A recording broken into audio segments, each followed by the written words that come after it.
This is a video on using integration by parts with what I call the I trick.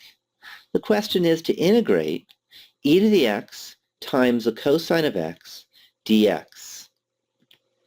I'm going to use integration by parts for this one, and I'm going to let u equal e to the x and dv equal cosine of x dx. I get du equals e to the x dx, and the integral of the cosine of x dx is the sine of x. So I use the integration by parts formula to get e to the x sine of x, which is uv, minus the integral of v du, which is e to the x sine of x dx. Now I need to integrate e to the x sine of x, and I do integration by parts again.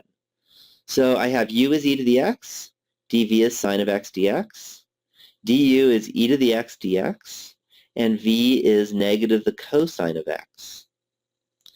So in integration by parts, I get uv, which is e to the x times negative cosine of x, and I have a negative, so it becomes plus e to the x cosine of x, minus the integral of v du. v du is negative e to the x times the cosine of x. I have a minus here.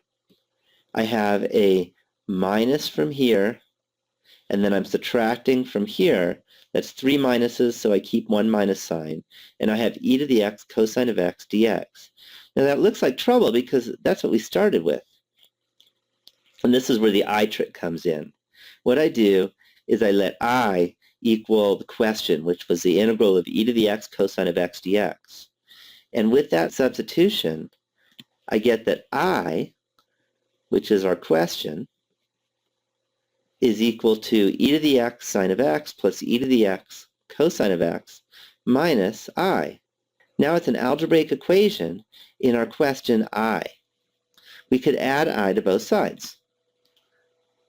And I get 2I is equal to e to the x sine of x plus e to the x cosine of x. And dividing by 2, I get I is just 1/2 times e to the x sine of x plus e to the x cosine of x, and then since it's an integral, we have a plus c.